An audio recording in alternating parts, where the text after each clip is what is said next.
Welcome to KMUZ Theater Talk. I'm your host, Ed Shopes. KMUZ Theater Talk comes your way the first and third Fridays of the month with news and in-depth interviews about auditions and performances of plays and musicals running at theaters throughout the Mid-Willamette Valley. On today's episode, I'll talk with director Linda Baker and actors Tom Hewitt and Jeremy Clifton about the backstage comedy Waiting for Godot, running June 13th through 29th at Keizer Homegrown Theatre. And later in today's program, co-director Dan Bushong and actor John Michael Murphey join me to talk about the psychological thriller Dial M for Murder, playing at Albany Civic Theater June 13th through 28th. But first, let's dive into the KMUZ Theater Talk calendar for news about auditions and shows happening at your favorite Mid-Willamette Valley theaters. For McMinnville and Newburgh area theaters, at Gallery Theater in downtown McMinnville, The Curious Savage by John Patrick and directed by Tanya Nichols runs July 18th through August 3rd at the Gallery Theater. This beloved comedy is about a wealthy widow who discovers that money can't buy happiness, but can fund dreams if you can keep it away from greedy relatives. The musical Xanadu by Bean, Lynn, and Farrar, and directed by Kelly Jansen and Marla Nutman, will be on stage August 29th through September 21st at Gallery. For show information and tickets, go to gallerytheater.org. On Newburgh's Penguin Productions outdoor stage this summer from July 24th through August 9th is Upon the King, written by William Shakespeare, conceived and adapted by Andrew Philpott. Upon the King is adapted from 8 of Shakespeare's greatest history plays, weaving one continuous story of England's crown as it passes from king to king through acts both noble and treacherous. From the 100 Years' War with France to the chaos of the War of the Roses, this play captures the triumphs, betrayals, and humanity behind the throne as only Shakespeare and Andrew Philpott can tell it. For show information and tickets, go to the Penguins on Stage webpage.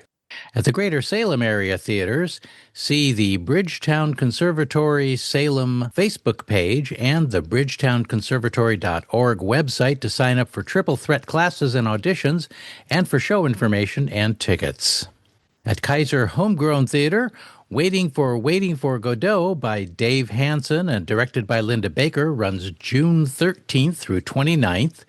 In this play, filled with razor-sharp wit and absurd humor, Esther and Val, 2 perpetually overlooked understudies, find themselves trapped in the existential purgatory of the backstage, endlessly waiting for their chance to perform in Beckett's classic.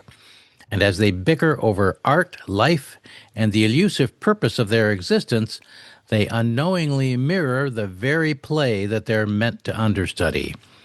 Director Linda Baker and actors Tom Hewitt and Jeremy Clifton join me later in today's program to talk about this existential comedy. For show information and tickets, go to KeiserHomegrownTheatre.org and their Facebook page. At Pinnacle Theatre in Salem, Black Comedy, a delicious British romp that takes place in a blackout, takes to the Pinnacle Theatre stage June 27th through July 19th. It's directed by Debbie Neal. Lovesick and desperate, sculptor Brindley Miller has embellished his apartment with furniture and objects d'art borrowed from the absent antique collector next door, hoping to impress his fiancée's pompous father and a wealthy art dealer. But his fussy neighbor returns home just as a blown fuse plunges the apartment building into darkness. Unexpected guests, errant electrical cords, and other snares impede Brindley's frantic efforts to return the purloined items before light is restored. I'll talk with director Debbie Neal and actors from Black Comedy on the June 20th edition of KMUZ Theater Talk. And Joe Dodge's Actors Workshop for adults 18 and older meets on Saturdays at Pinnacle Theater's rehearsal studio in downtown Salem. You can learn more about Joe's classes on the KMUZ Theater Talk podcast. On the Pinnacle Theater call board, director Jennifer Jimzewski will hold auditions July 19th for A Comedy of Tenors by Ken Ludwig. That show runs October 3rd through 25th. And director Karen McCarty will hold auditions August 23rd for In-Laws, Outlaws, and Other People That Should Be Shot by Steve Franco. That show runs November 21st through December 13th. See the pinnacletheater.org website and Facebook page for tickets, audition information, and to sign up for acting workshops. At Struts and Frets Theater Company in Rickreall, Shakespeare's A Midsummer Night's Dream plays September 4th through 6th at the River's Edge Amphitheater in downtown Independence. See the Struts and Frets Facebook page and Instagram page for show information. And reserve your tickets at eventbrite.com. Theater 33's Summer Festival 2025 opens July 19th at Willamette University in Salem and runs through August 10th. Theater 33 is a new play development company that helps Oregon and Pacific Northwest playwrights develop their new scripts, from 60-hour rehearsed script-in-hand workshop productions that add fully designed lights, sound, props, sets, and costumes, to a world premiere full production. This summer festivals has 3 full productions that rotate on the Willamette U stage from July 29th through August 10th. They include The City and the Sea, a new musical by Paul Lewis, opening July 29th, Confabulous, a comedy drama by Susan Faust, opening July 30th, and Wagami, a new thriller by R. Nicholas, opening July 31st. The festival's first pop-up play tours Portland State University and the Capitol Auto Pavilion and Willamette University in Salem from July 11th through August 8th. That show is Coal is King by Quick Jones, all about a trailblazer for other women working in the coal industry. 2 more pop-up plays will tour Portland State University and Willamette University from July 12th through August 10th. They include I Want You, a dramatic comedy by Kathleen Cahill, and Proper, a steampunk comedy of manners by Angela Gierko. And from July 26th through 27th, Northwest Theater Workshop and Theater 33 will present Detours, a fun and surprise-filled walking theatrical tour of Willamette University, the oldest campus in the West. Go to theater33.org and their Facebook page for festival details and to reserve your seats. For the Staten and Silverton area theaters, at Brush Creek Playhouse in Silverton, Perfect Arrangement by Topher Payne runs June 26th through 13th. Inspired by the true story of the earliest stirrings of the gay rights movement, Perfect Arrangement merges madcap sitcom-style laughs with provocative drama as 2 closeted U.S. State Department employees struggle to maintain their cover and their sanity in 1950s America. It's directed by Russell Oliveira Jr. On the Brush Creek Playhouse callboard, Miscast, Moonbeams, and Shooting Stars, the Brush Creek Playhouse's 50th anniversary gala, is coming up on July 26th. Auditions for gala performers are July 17th through 20th. Go to brushcreekplayhouse.com and Facebook for show, ticket, and audition information. At Spotlight Community Theater in downtown Staten, Spotlight's regular season has ended, but there is some great news to share. Spotlight has received a City of Staten improvement grant to rebuild their stage and green room. The work will be completed by mid-July by volunteers, and you can keep track of the project through updates on Spotlight's Facebook page. Enrollment is now open for Spotlight's Summer Drama Day Camp running August 4th through 8th for young performers aged 7 through 12 and teen helpers aged 13 through 19. This summer, Spotlight brings Shakespeare to life with a kid-friendly adaptation of Hamlet that allows campers to explore storytelling, character expression, and theatrical creativity in a supportive environment. Space is limited, and Spotlight offers full and partial scholarships for qualifying low-income families. You can enroll now as a summer camp student or teen helper and apply for student scholarships on the Spotlight Facebook page. For the Albany and Corvallis area theaters, on stage at Albany Civic Theater, Dial M for Murder runs June 13th through 28th at ACT. This classic psychological thriller unravels an elegant mystery about an ex-tennis star who plots to kill his wealthy wife. In a thrilling surprise twist, the plan goes awry. The show is directed by Dan Bushong, Josh Mischel, and Christy E. Sears. Stay with us for an interview with Bushong and an actor from the play later in today's Theater Talk program. On the Albany Civic Theater call board, auditions are coming up June 17th through 19th for Albany Civic Theater's Youth Summer Camp show, Shrek, the Musical Junior, directed by Rebecca Douglas. For show information, tickets, and audition details, go to albanycivic.org and Facebook.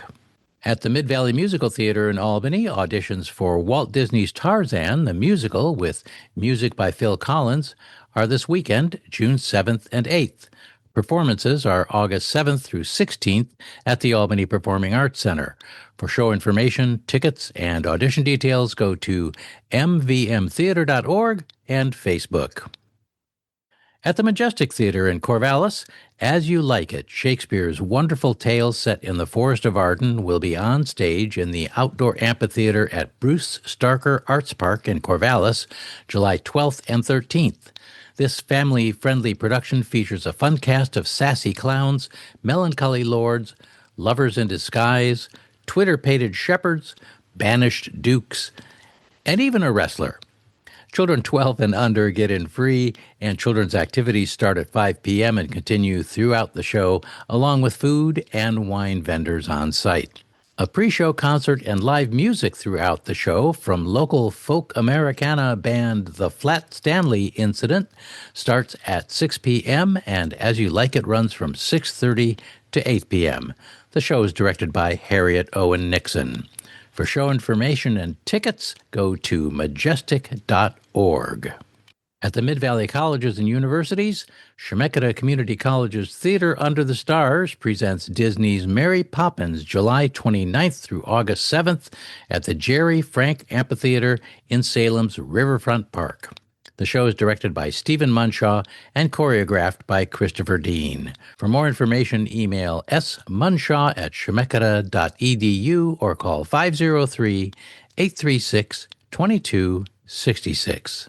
And that's a wrap for today's KMUZ Theater Talk calendar. If your Mid-Willamette Valley Theater has a play or audition coming up that's not on our calendar, please send it our way at kmuztheatertalk@gmail.com. Coming up after the break, I talk with director Linda Baker and actors Tom Hewitt and Jeremy Clifton about the existential comedy Waiting for Godot, coming to Keizer Homegrown Theatre June 13th through 29th. Stick around. We'll be right back. KMUZ Theater Talk and KMUZ FM rely on the support of our listeners and sponsors throughout our community. Because you enjoy listening to KMUZ Theater Talk on your commercial-free, all-volunteer community radio station, I'm asking for your help to keep KMUZ FM on the air and KMUZ Theater Talk coming your way. Please go to kmuz.org today, click the donate button, and become a sustaining donor or make a one-time contribution that fits your budget.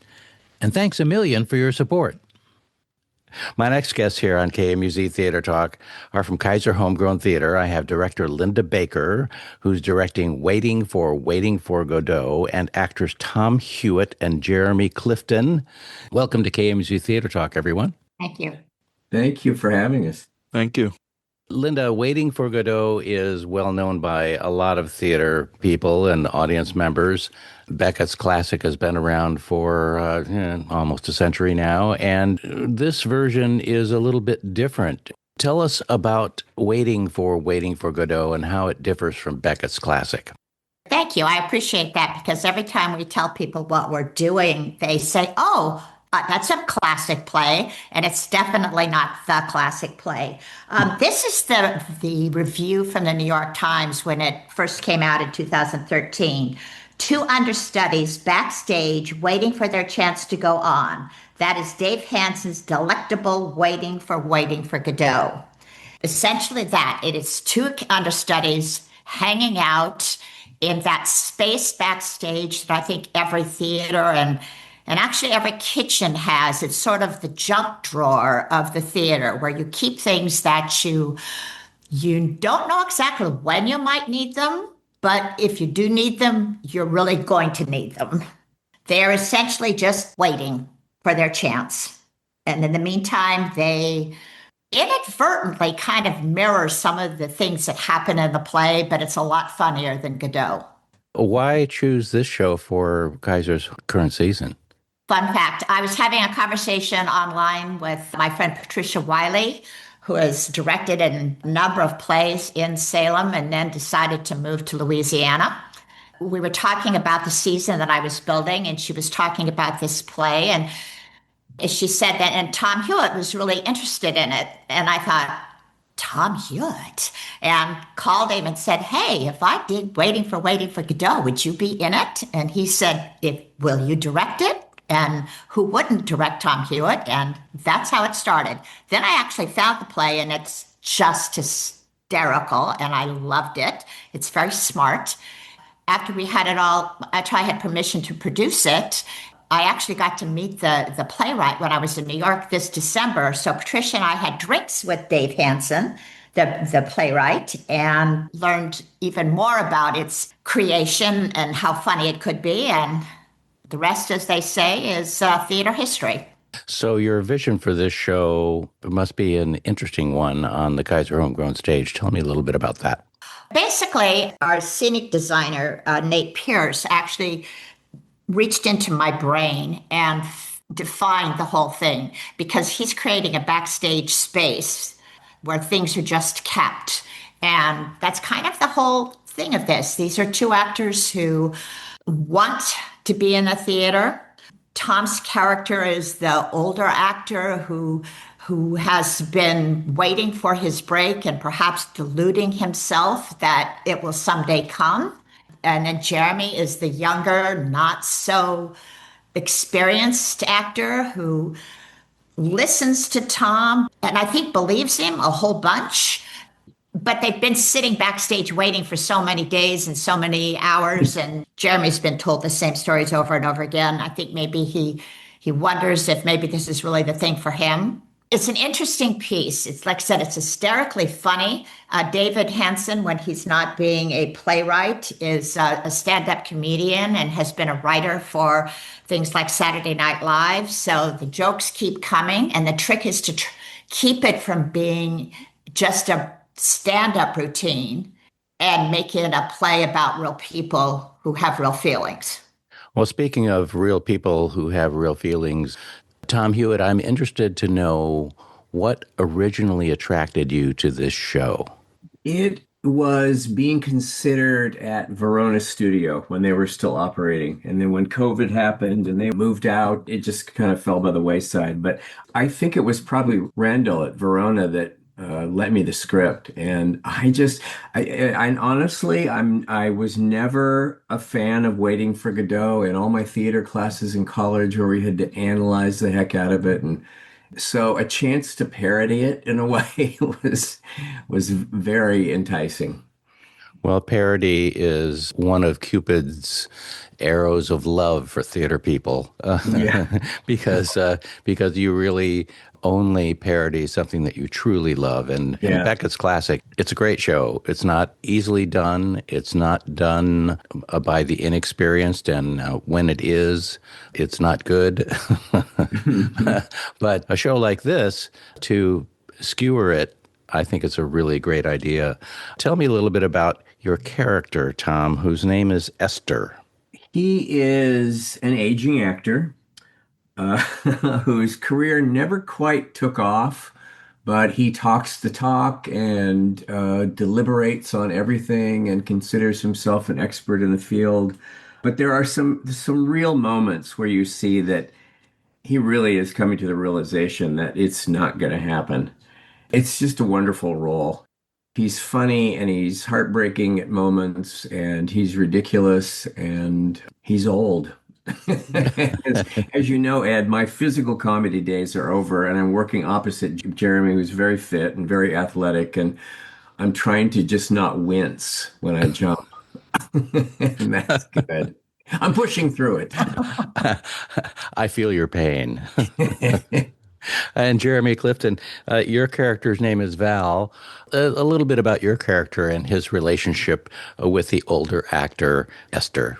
He has a lot of insight into acting and into the meaning of scripts and such, but he's also very naive. So he does need to be led in a way. And I think he starts to notice, and the audience start to notice, that the person who is leading him, Esther, might not give the best advice. And as time goes on, he does become a little bit more enlightened as to what he should do with his own career. And he also has some sobering moments throughout the show of just, maybe this isn't for me. Maybe I should do something else. The gist of it is, yes, he isn't dumb, but he is very naive. And so because of that, he can be very easily swayed. When you're approaching your relationship with the older actor, Jeremy, it sounds like the younger actor is getting advice on a theatrical career from someone whose career has failed. What do you hope the audience is going to take away from that relationship at the end of the show? I'm hoping that people just see the similarities between that and doing a real show, because I think almost any show I've done with an older actor and a younger actor, usually someone fresh out of high school or college, that relationship is very real. Maybe not to the extent of toxicity that it is in our show, fictionally, not between me and Tom.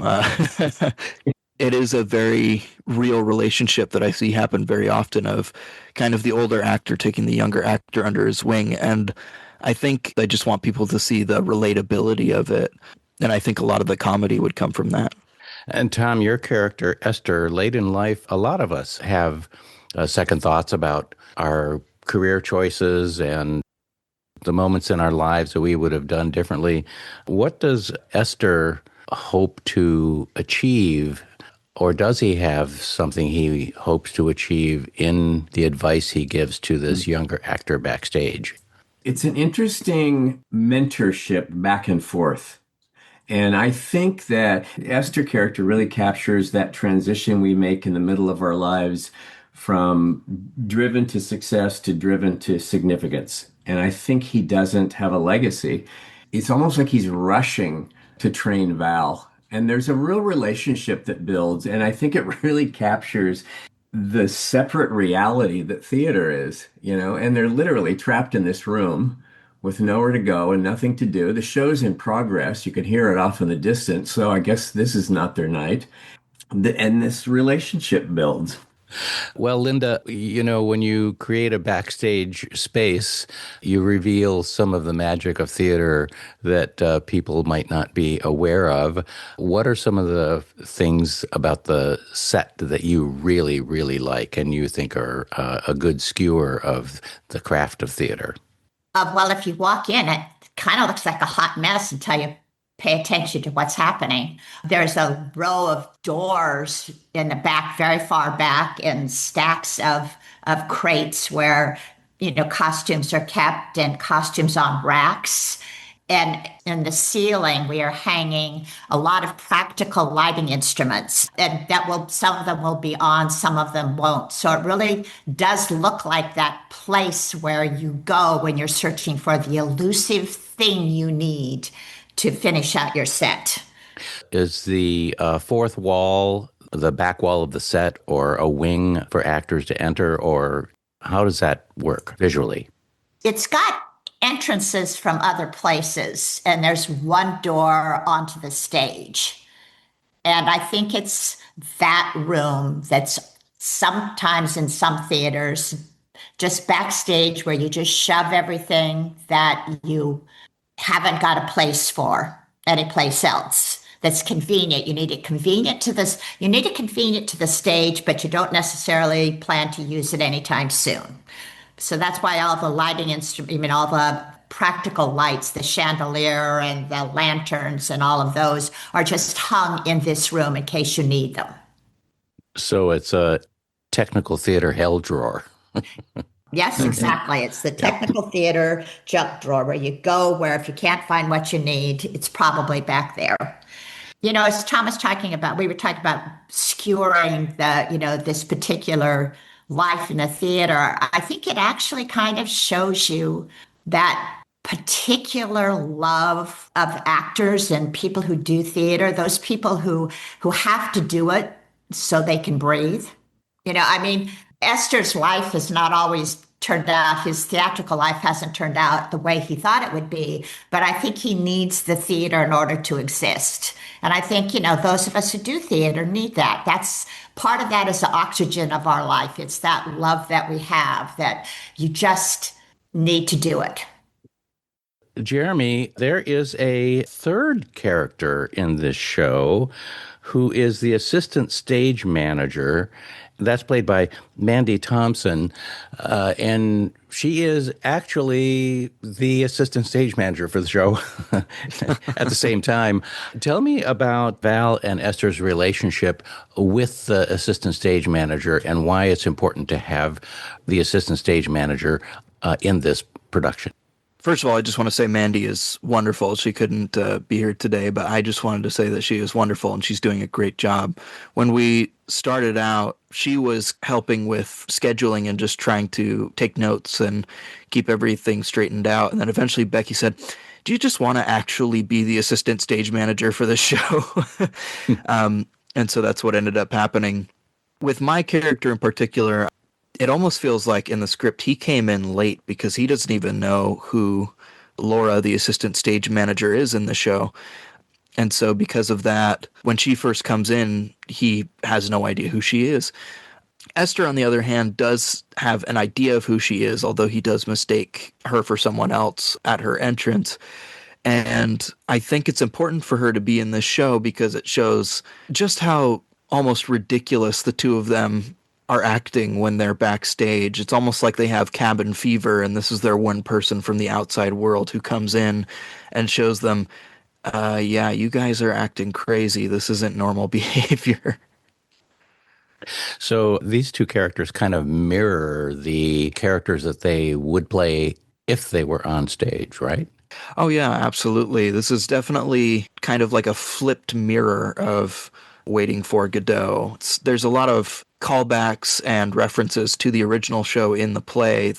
So if you've seen the original Waiting for Godot, there's a lot of Easter eggs and allegory to the original show while also poking fun at it. Well, in addition to being an existential treat, Linda, this play is first and foremost a comedy. There is no comedy without some pain points in it. Tell me a little bit about some of the more delicious pain points that you enjoy about this script. I think that comes from Esther, from Tom's character. There are two places where when he's discussing what real actors do and does this insane montage of lines from different plays and movies that is so bad and so funny and so painful because he's trying so hard. I mean, it's wonderful to see. And there's another place towards the end of the play when he discovers a piece of his costume is missing and just flips out and ends up in a heap, essentially, and has to work his way out of that, to hope again. That's just, it's funny to watch and it's painful to watch. Those are the two places, I think, where the two things balance each other. And it is primarily of just a very funny play. I think that that's what's delightful, and to have Tom and Jeremy together, to work together, it just amuses me on a daily basis. Well, these two guys have played some really classic comedic characters on stage already. So I can only imagine that this is one of the most delicious things to watch these two guys backstage. It really is. And it's been a real journey because there's no real stage direction, and it's just two people who are hanging out backstage. And to watch them dig in and find things that work, that's really been a joy for me. Yeah, I was going to ask you about the blocking. How do you block a show that's just in a backstage space? Jeremy? This was, weirdly enough, one of the most frustrating shows to do blocking for. I've enjoyed it, though, mostly because there really isn't blocking. Our first two rehearsals that we did them rather early on, and we were talking about Meisner because Meisner comes up a little bit in the show. Mm-hmm. And we went on stage, and Linda was trying to teach me and Tom, who is a theater teacher.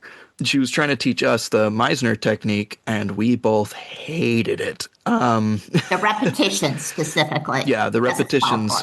And me and Tom, I feel, are very director dependent. We're both very focused on what the director wants. So if we don't receive notes and we're told just go for it, it can lead to very great things, but at the same time, it stresses both of us out because, Linda would say, repeat this line back and forth, and I want to hear all the different ways you can say it. And then we would just say, all right, is that good? Is that what you wanted to hear? And she goes, no, just do it. And with learning the blocking, she sat us down and said, okay, we're just going to be in the moment somewhat. She says, do not perform, do things that you feel that you would do if you were bored, or just only do something if you feel that the absolute necessity of doing it. And as we started walking around, I got a lot of notes that said, Jeremy, stop performing. I don't know, it's difficult. You're on a stage, you're told to do things, you do them. But as we kind of experimented with that, it influenced the set and also how we acted. So a lot of things that we do in the show in terms of blocking is completely based on what we do when we're bored, and also like how much we like to fiddle with different objects that are in the space. And yeah, it is all completely based on how you would move around if you were bored, me in particular. And that's been a really interesting, I would say, challenge about this show. Well, this organic approach is unfamiliar to some actors. It's a bit of a difficult challenge. But having spent a fair amount of time backstage waiting for entrances and doing backstage work, it's a place where you're supposed to be quiet, only move when you're supposed to move so you don't create any distractions or noise for the actors who may be back there with you. And that's a challenge in itself alone. Oh, yeah, absolutely. And it contributes a major part to the show. I think that's one of the things that thespians in particular will find funny, because we wanted to just express the amount of sometimes boredom that you can feel backstage, especially if you're not being called on for a long time. I really like Jeremy's response to that, because I think it was frustrating at the beginning. We basically did the whole thing as a rough draft, and now we're just refining it for the next 3 weeks. My theory about directing is to create a context where people can try things, and then we can edit those things. And these are real people on stage now. These aren't actors being actors. These are real people on stage doing this play. And I'm really excited to see how it progresses in the next 3 weeks and when we get ready for an actual performance. And I think we were talking earlier about theater jokes or something in the script. It's very, very funny for theater people. I mean, it's not exclusively for that, it's for everybody, but there are so many references to theater techniques and theater of absurdity and all the training that some of us had that didn't go anywhere. I mean, it throws in all those jokes.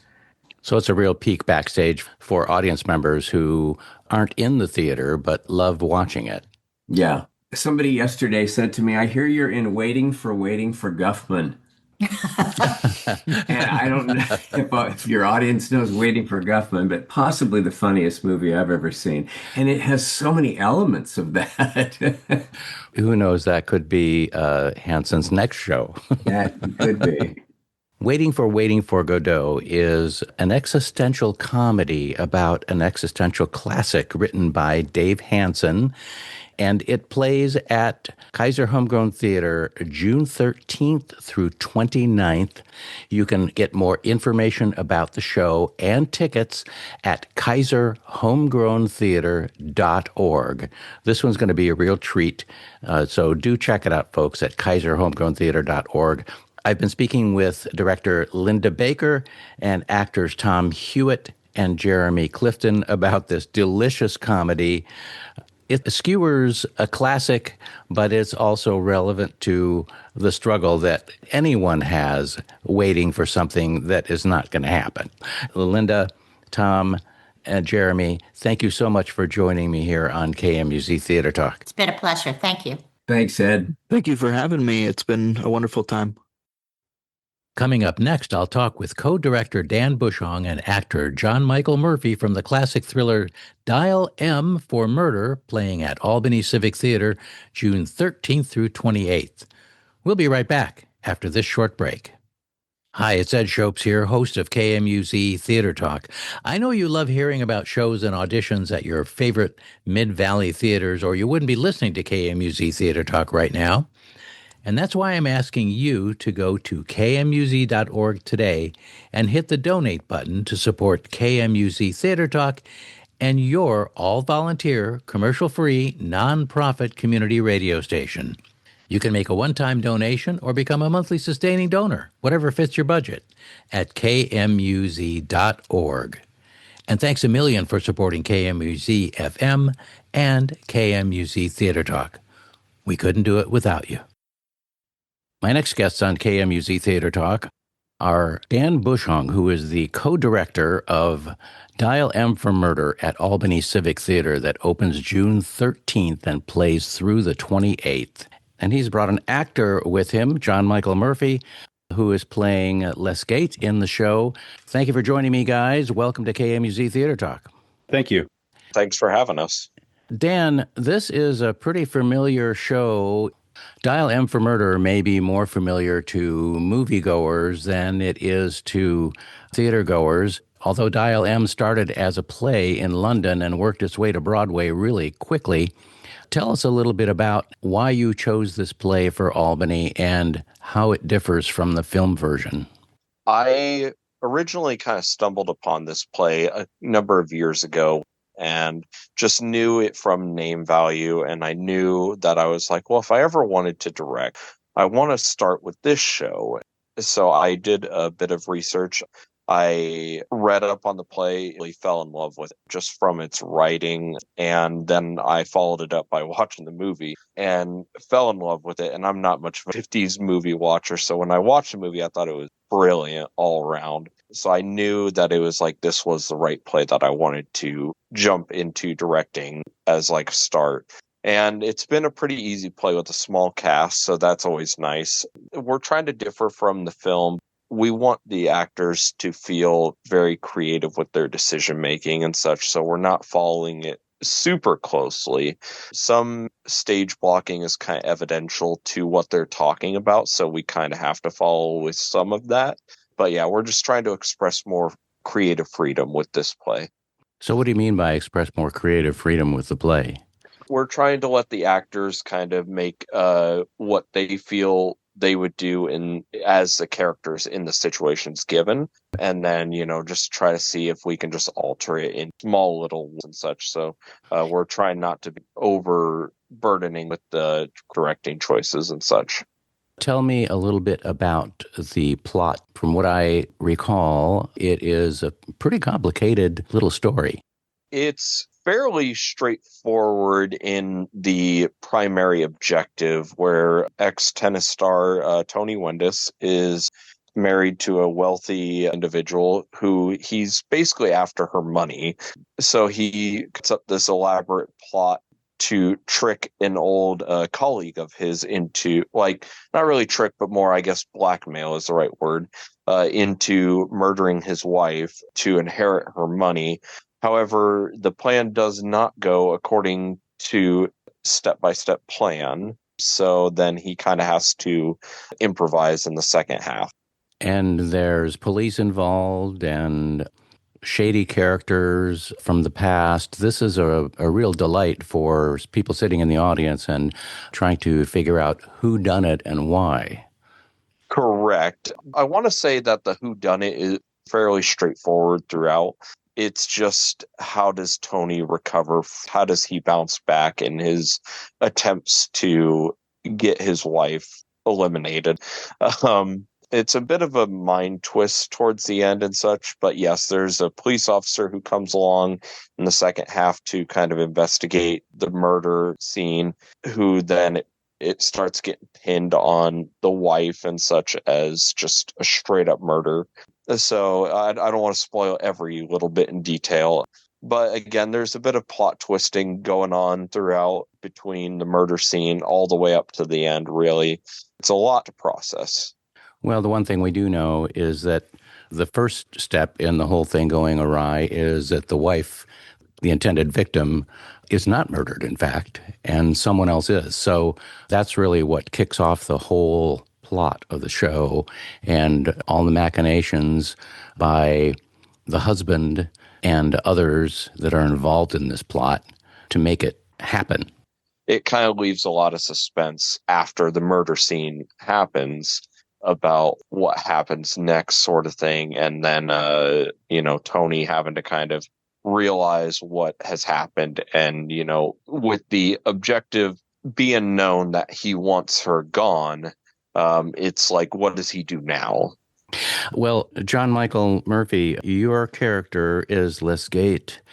Tell us a little bit about him and how he figures in the storyline. Well, he doesn't really give anything away to the audience. Tony, during the long first act, kind of brings out Lesgate's past. Tony planned on using this character to do his dirty work, and things backfire. Lesgate's not the most honest person.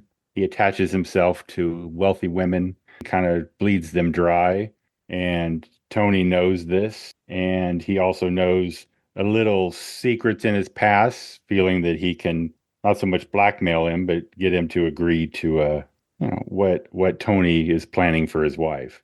So the husband manipulates Lesgate into participating in the murder plot.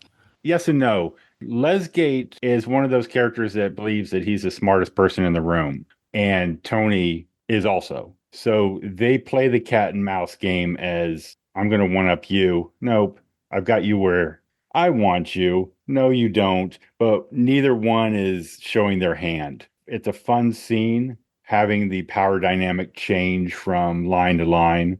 It's really been interesting. It really has. Well, Dan, this play is written by playwright Frederick Knott, and he's also known for another mystery thriller that audiences really love, and that's Wait Until Dark. This guy really knows his thrillers and he knows his mysteries. What would you like audiences to experience and take away from this show by the time the curtain falls? I just want to put on a very entertaining play for audiences to come and enjoy, just from an acting perspective, just to have a good night out. For those that maybe haven't come and seen it, it's a really fun play, especially if you're not super familiar with theater. It's a very suspenseful one, so if you like suspense, that's a really great show to come and see. Not too long as well.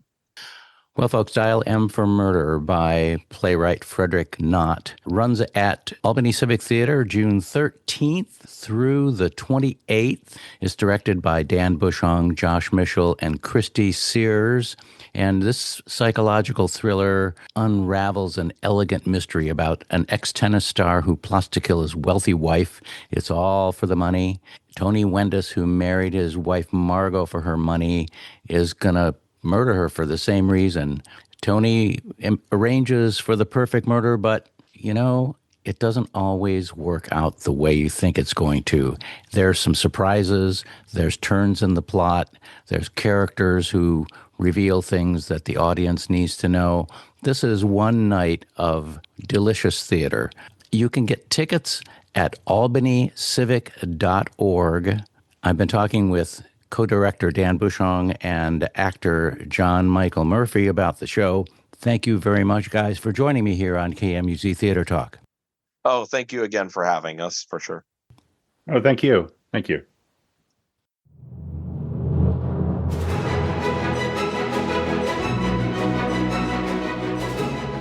It's time to wind up today's KMUZ Theater Talk program. Thanks a million for listening.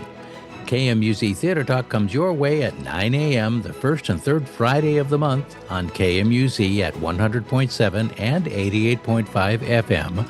Also on KMWV FM Dallas at 98.3 HD2 and streaming worldwide at kmuz.org and on the KMUZ mobile app. If you'd like to share this program with your friends and hear more behind the curtain interviews, open your favorite podcast app and subscribe to KMUZ Theater Talk. I'll be back on June 20th with a brand new KMUZ Theater Talk program. Meanwhile, see the KMUZ Theater Talk Facebook page for news and updates about live theater in the Mid-Willamette Valley. And next Friday at 9 a.m. on KMUZ FM, you can hear Talking About Art with Joel Zack. KMUZ Theater Talk is proud to partner with the Mid-Valley Theater Network and with Press Play Salem. Until next time, I'll see you in the front row.